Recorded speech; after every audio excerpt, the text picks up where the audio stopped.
Well, meanwhile, the president was speaking out yesterday. Yeah, he's comparing the Syrian refugees to pilgrims now. So, of course, he has this controversial plan to bring in 10,000 Syrian refugees, and it's met a lot of resistance from Republicans mainly in the House, who are saying that we ought to press pause on this. There ought to be more stringent vetting processes and things like that. The president is vowing a veto, saying this is going to delay things too much and create too many obstacles. 30 governors are against it as well, but the president is now trying to tug on the heartstrings around the holiday season by comparing the refugees to pilgrims. Listen.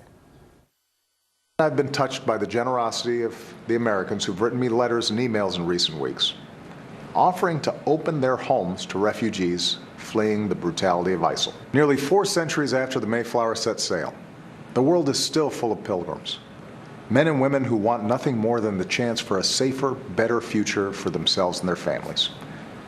What makes America America is that we offer that chance.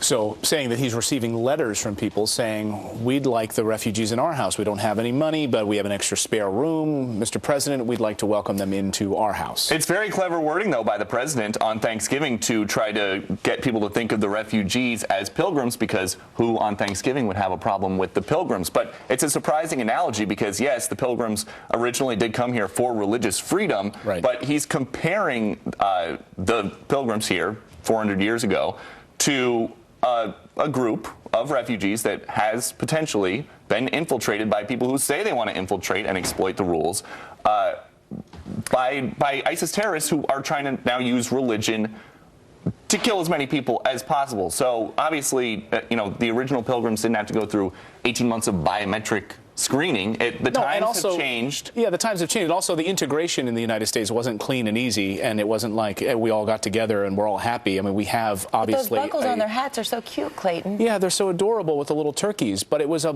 bloody history in this country. Do we not remember what happened in this country? Just trying to pull on the heartstrings of people around the Thanksgiving table. I don't know the analogy holds water, but well, also, I don't remember ISIS saying that we're going to put people on the Mayflower and try to sneak them in.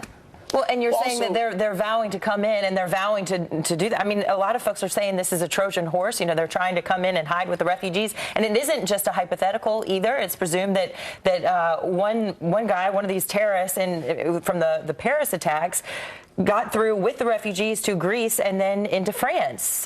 And they say that is something that they want to keep doing. There are rules in place that allow them, that are easily exploited, apparently, as we saw, as you just mentioned, in Paris. And they say that they want to try to do that to get people in wherever they can. And yet Vice President Biden last week saying, look, there's a lot of fear-mongering going on here. Let's relax. This will take many, many years, 1 to 2 years at least, for us to go through this vetting process to bring people into the United States.